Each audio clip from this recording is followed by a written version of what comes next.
নমস্কার, উমার হেসেলে আপনাদের সবাইকে স্বাগত। শারদীয়ার অগ্রিম শুভেচ্ছা জানাচ্ছি আমার চ্যানেল থেকে। আমার আজকের রেসিপি মটন বিরিয়ানি। তাহলে চলুন পুরো ভিডিওটা দেখে নেওয়া যাক। ভালো লাগলে আমার চ্যানেলটিকে সাবস্ক্রাইব করে আমার পাশে থাকবেন। যারা আমার পেজ থেকে দেখেন তারা আমার পেজটিকে ফলো করে নেবেন। ভালো থাকবেন, সুস্থ থাকবেন।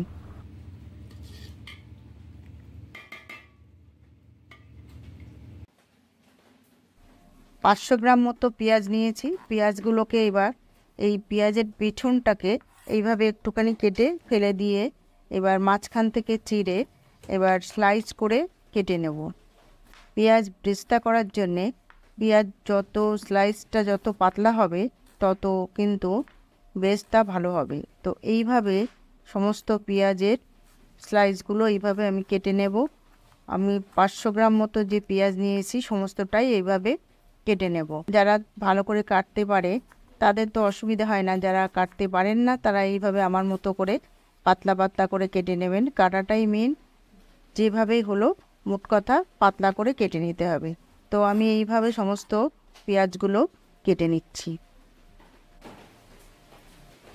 সমস্ত পেঁয়াজগুলো আমি এইভাবে স্লাইস করে কেটে নিয়েছি। বেশ কিছুটা আলু আমি খোসা ছাড়িয়ে নিয়েছি। এবার মাঝখান থেকে এরকম 2 টুকরো করে নেব।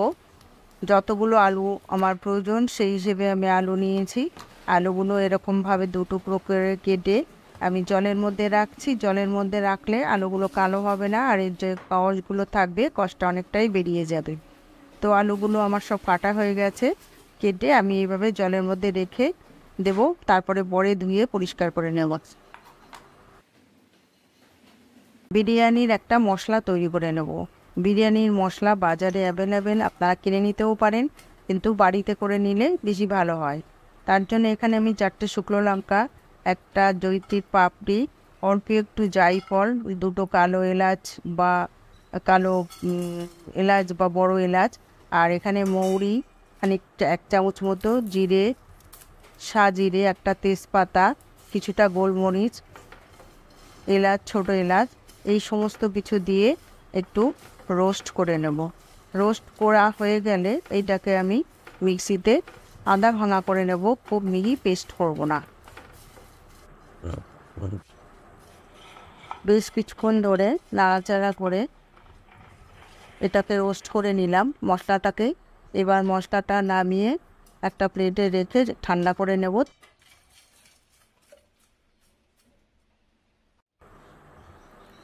কড়াতে বেশ কিছুটা সাদা তেল দিলাম পেঁয়াজ ব্রেস্তা করার জন্যে।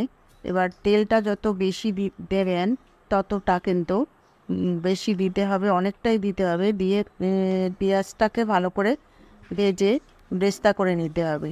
তো তেল বেশি না দিলে ব্রেস্তাটা ভালো হবে না। তো তেল বেশি দিয়ে এবার তেলটা গরম করে আমি যে কেটে রেখেছিলাম পেঁয়াজটা, স্লাইস করা পেঁয়াজগুলো এর মধ্যে দিয়ে নাড়াচাড়া করে আমি পেঁয়াজটা ভেজে নেব। ব্রেস্তাটা করা হয়ে গেছে, প্লেটে ঢেলে দিলাম, ঢেলে একটু ছড়িয়ে দিলাম। এখানে 1.5 কেজি মটন আছে। মটনটাকে ভালো করে ধুয়ে পরিষ্কার করে জল ঝরিয়ে নিয়েছি। এবার মটনটাকে ম্যারিনেট করব।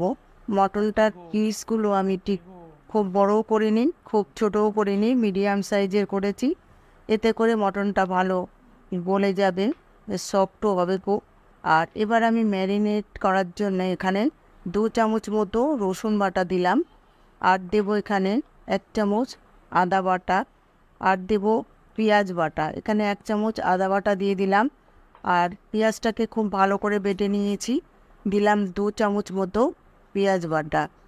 আর এখানে অন্য মশলা সমস্ত আমি এখানে গুঁড়ো মশলা ব্যবহার করব, যার জন্যে এখানে দিলাম আরও 2 চামচ দিলাম এখানে কাঁচা লঙ্কা বাটা। কাঁচা লঙ্কাটা কিন্তু দিতেই হবে বিরিয়ানিতে, কাঁচা লঙ্কা বাটাটা কিন্তু খুব টেস্ট আনে। কাঁচা লঙ্কা বাটা দেওয়া হয়ে গেল। এবার দেব 1 চামচ মতো ধনের গুঁড়ো আর 1 চামচ মতো জিরের গুঁড়ো। এর মধ্যে দিয়ে দিলাম শুকনো লঙ্কার গুঁড়ো 1 চামচ, আর দিলাম এখানে আরও 1 চামচ শুকনো লঙ্কার গুঁড়ো দিলাম, আর এখানে কালার হওয়ার জন্যে কাশ্মীরি লঙ্কার গুঁড়ো দিলাম 1 চামচ, আর এখানে দেব স্বাদ মতো লবণ। লবণটা এখন বুঝে দিতে হবে, যদি লাগে পরে আবার দেয়া যাবে। আর এখানে দেব হলুদ, হলুদটাও দিতে হবে। হলুদটা আমি এখানে পরিমাণ মতো দিয়ে দেব। সমস্ত কিছু দিয়ে আর দেব এখানে সাদা তেল। সাদা তেল অল্প পরিমাণে দেব এখানে, পরে যদি লাগে তখন আবার দেয়া যাবে। আর এখানে যে বিরিয়ানি মশলাটা করে রেখেছিলাম সেটাও 1 চামচ এখানে দিয়ে দিলাম। সমস্ত কিছু দিয়ে এবার ভালো করে মশলাটাকে হাত দিয়ে মেখে নেব। লাস্টে দিয়ে দিলাম আরও একটু সাদা তেল। সমস্ত কিছু দিয়ে এবার হাত দিয়ে ভালো করে মেখে আধ ঘন্টার জন্য ম্যারিনেট করে রেখে দেব। সমস্ত মশলা দিয়ে মেখে কিছুক্ষণ রেখে দেওয়ার পরে এবার এর মধ্যে আমি এই 1.5 কেজি মাংসর জন্য এখানে আমি প্রায় 150 গ্রাম মতো টক দই খুব সুন্দর করে ফেটিয়ে নিয়েছি। সেই টক দইটা এর মধ্যে দিয়ে দিচ্ছি। টক দইটা দিয়ে খুব ভালো করে অনেকক্ষণ ধরে ভালো করে মেখে নেব। মেখে কিছুক্ষণ রেখে দেব। একটা প্রেসার কুকার বসিয়ে ম্যারিনেট করা মাংসটা এর মধ্যে দিয়ে দিলাম। তেল কিন্তু আগেই দিয়ে ম্যারিনেট করেছিলাম। আর বিরিয়ানি করতে গেলে এইভাবে প্রেসার কুকারে মটনটা একটু সিটি দিয়ে নিলে কিন্তু খেতে ভালো হয়, আর মাংসটাও সফট হয়। আর দিয়ে দিলাম এখানে কেটে রাখা আলুর টুকরোগুলো। আলুর টুকরোগুলো আপনারা চাইলে একটুখানি ভেজেও দিতে পারেন। আর এখানে যে ব্রেস্তা করেছিলাম সেই ব্রেস্তার তেল খানিকটা দিয়ে দিলাম। আরও দেব এখানে কিছুটা পেঁয়াজ বেরেস্তা, আর এখানে 1 চামচ মতো বিরিয়ানির মশলা। এই সমস্ত কিছু ভালো করে দিয়ে ভালো করে এর মধ্যে নেড়ে মিশিয়ে নেব। মিশিয়ে কিছুক্ষণ ঢাকা দিয়ে একটু রান্না করে নেব।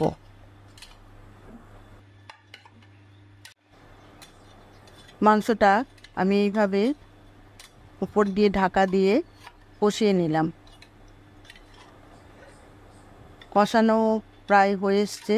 একটু নাড়াচাড়া করে ভালো করে উপর নিচ করে নাড়িয়ে ঢেকে নেব। ঢাকা দিয়ে কিছুক্ষণ কষিয়ে নিলাম।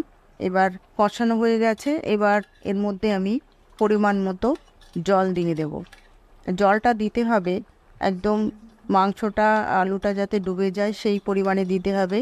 দিয়ে 2টো সিটি দিয়ে প্রেসার কুকার অনুযায়ী সিটি দিয়ে দেবে। এক একজনের প্রেসার কুকার এক এক রকম, কারো একটু বেশি সিটি লাগে, কারো একটু কম লাগে। তো আমার প্রেসার কুকারটা একদম নতুন, তো এখানে আমি 2টোই দেব। যদি প্রয়োজন হয় পরে আবার একটা দিয়ে নেব। তো পুরো কষিয়ে নিলাম, কষানো হয়ে গেছে। এবার আমি এর মধ্যে একদম ফুটন্ত গরম জল দিলাম। গরম জল আমার মনে হচ্ছে আরও একটু লাগবে। এবার ডুবে যাওয়া পর্যন্ত এখানে গরম জলটা দেব। গরম জলটা দেওয়া হয়ে গেলে ঢাকনা দিয়ে আমি 2টো সিটি দিয়ে ঠান্ডা হওয়া পর্যন্ত অপেক্ষা করব। 2টো সিটি দেওয়ার পরে ঠান্ডা করে প্রেসার কুকারের ঢাকনাটা আমি খুলে দিলাম। খুব সুন্দর কালার এসছে এবং হাত দিয়ে দেখেছি মাংসটা খুব সেদ্ধ হয়েছে। মাংসটা আমি হয়ে গেছে। এবার যে পাত্রে আমি বিরিয়ানি করব, আমি একটা বড় হাঁড়ি নিয়ে নিয়েছি। আপনারা চাইলে তামার হাঁড়ি বা স্টিলের হাঁড়িতেও করতে পারেন। আমি একটা এনামেলের হাঁড়ি নিয়েছি। এই হাঁড়ির মধ্যে সিটি দেওয়া যে মাংসটা সেটা আমি এর মধ্যে ঢেলে দিলাম। এবার আমি ওইদিকে চালটা রেডি করব। চালটা রেডি করার জন্যে গরম জল বসিয়ে এবার ঢেলে আমি একটু লবণ টেস্ট করে দেখলাম, লবণটা একটু কম আছে। তো এখানে আমি পরিমাণ মতো লবণ দিয়ে দিলাম। আর দেব স্বাদ মতো চিনি, কারণ চিনিটা আগে দেয়া হয়নি। একটু চিনিও এর মধ্যে দিয়ে দেব। আর দেব ধনেপাতা কুচি। আর এখানে ব্রেস্তাটা আর একটু দেব, এতে করে মাংসের টেস্টটা খুব ভালো আসবে। তো সমস্ত কিছু দিয়ে আমি খানিকক্ষণ রেখে দেব, ওইদিকে চালটা রেডি করে নেব। ভাতটা রেডি করার জন্য এখানে একটা ডেকচিতে আমি গরম জল বসিয়ে দিয়েছি। জলটা বৃষ্টির জল, তার জন্য এখানে আমি লেবু বা ভিনেগার কিছুই ব্যবহার করছি না। বৃষ্টির জলে ভাত রান্না করলে ভাতটা যেরকম ঝরঝরে হয় তেমনি সাদাও হয়। আর এই জলের মধ্যেই দিয়ে দিলাম গোটা গরম মশলা, এখানে 1 চামচ মতো জিরে, আর দিয়ে দিচ্ছি বেশ কিছুটা পরিমাণে লবণ। আর এখানে আমি দিয়ে দেব সাদা তেল। সাদা তেলটা দিলেও ভাতটা ভালো ঝরঝরে হয়। তো এখানে সাদা তেল দিলাম। সমস্ত কিছু দিয়ে এবার কিছুক্ষণ আগে ভিজিয়ে রাখা চালগুলো এর মধ্যে দিয়ে দেব। হাফ বাটি মতো দুধ নিয়েছি। দুধের মধ্যে 1 চামচ কেওড়া জল, 1 চামচ গোলাপ জল আর 2-3 ফোঁটা মিঠা আতর, আর এখানে দিয়েছে 1 পিঞ্চ মতো কেশর। এই সমস্ত কিছু দিয়ে মিক্স করে পাশে সরিয়ে রাখলাম। আধ ঘন্টা আগে চালটাকে ধুয়ে ভিজিয়ে রেখেছিলাম। এবার জলটা এদিকে ফুটে উঠেছে। এই জলের মধ্যে পুরো চালটা এবার সেঁকে এর মধ্যে দিয়ে দিলাম।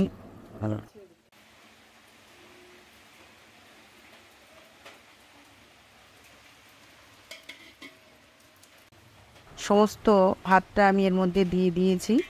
এবার ভালো করে হালকা হাতে সমস্ত দিকে ভালো করে ছড়িয়ে দিচ্ছি। নরম করে দিতে হবে, নাহলে ভাতটা ভেঙে যেতে পারে। আবার এই ভাতটা আমি আগে বলেছি আমার 80% মতো কুক করা আছে, তো গোটা গোটাই আছে চালটা। এবার এর মধ্যে আমি দিয়ে দিচ্ছি পেঁয়াজ বেরেস্তা। এই পেঁয়াজ বেরেস্তাটা সমস্ত দিকে খুব সুন্দর করে ছড়িয়ে দিলাম। আর দেবো অল্প পরিমাণে ধনেপাতা কুচি। অনেকে ধনেপাতা পছন্দ করেন না, তারা এটা স্কিপ করতে পারেন। আর এখানে দিয়ে দেব খোয়া ক্ষীর। আমি খোয়া ক্ষীরটাকে এরকম ডাস্ট করে রেখেছিলাম। অনেকে খোয়া ক্ষীরের বদলে দুধটা ভালো করে ঘন করে ক্রিমভাবে ইউজ করতে পারেন। তো এখানে দিয়ে দিলাম সব কিছু। দেওয়ার পরে এবার এই যে দুধটা আমি করে রেখেছিলাম সমস্ত কিছু দিয়ে, সেটা এর মধ্যে ভালো করে ছড়িয়ে ঢেলে দিচ্ছি। এটা দিলে কিন্তু বিরিয়ানির টেস্টটা খুব সুন্দর হয়। দেখবেন বড় বড় রেস্টুরেন্টে এইভাবে দুধের মধ্যে সমস্ত কিছু দিয়ে এটা দেয়, তার জন্য টেস্টটা এত ভালো লাগে। আর আমি এখানে দিলাম বাড়িতে আমার করে রাখা যে বিরিয়ানি মশলা, সেটা দিয়ে দিলাম। আপনারা চাইলে বাজারে চলতি যে মশলা পাওয়া যায় সেটাও ব্যবহার করতে পারেন, সেটাও কিন্তু মন্দ হয় না। আর এখনই সামনে পুজো, এই পুজোতে এরকমভাবে বিরিয়ানি করে খাবেন। আমার রান্নাটা দেখে যে এরকম টিপস ফলো করে এই রান্নাটা করবেন। আর দিয়ে দিলাম আমি এখানে বড় 2 চামচ ঘি। বিরিয়ানিতে ঘি তো দিতেই হবে, তো ঘিটা দিয়ে দিলাম। এরপরে এর মধ্যে আরও খানিকটা আমি বেরেস্তা দিলাম। সমস্ত কিছু ভালো করে দেয়া হয়ে গেছে।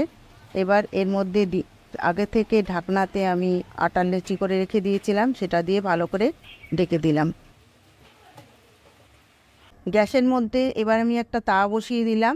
এবার হাঁড়িতে আটা দিয়ে সিল করা বিরিয়ানির হাঁড়িটা বসিয়ে দিলাম। এর মধ্যে প্রথম 10 মিনিট আমি হাই হিটে রান্না করব, তারপরে 5 মিনিট মিডিয়াম টু লো হিটে রান্না করে গ্যাস অফ করে আরও 10 মিনিট স্ট্যান্ডিং টাইমে রাখবো। 10 মিনিট স্ট্যান্ডিং টাইমে রাখার পর এবার হাঁড়িটাকে আমি খুলবো। হাঁড়িটা খুলে এবার দেখবো কেমন হলো। বিরিয়ানিটা আমার একদম রেডি। এবার আমি সার্ভ করে দেখাবো। বিরিয়ানিটা খুব ঝরঝরে হয়েছে। এইভাবে ঝরঝরে বিরিয়ানি রান্না করুন আর পুজোতে খান।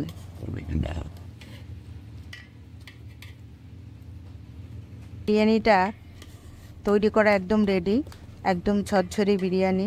এইভাবে পুজোতে রান্না করে আপনারা খান। পুজোতে তো ভালো মন্দ রান্না সবাই করে, তো বিরিয়ানি একদিন রাখুন। সপ্তমী, অষ্টমী, নবমী যে কোনো একদিন রাখুন। নবমীতেও আমরা বাঙালিরা বিরিয়ানি, মাংস, বিভিন্ন রকম খাবার খাই, ইলিশ মাছ, যেটা যে খায় সেইভাবে রান্না করুন। তবে এইভাবে বিরিয়ানিটা রান্না করে একবার খাবেন। আমার বিরিয়ানিটা একদম রেডি, ঝরঝরে বিরিয়ানি হয়েছে এবং খেতেও খুব টেস্টি হয়েছে। খাওয়ার পরেই আপনাদের সঙ্গে আমি বলছি। তো এইভাবে বিরিয়ানি যদি করে খান তাহলে খুবই ভালো লাগবে।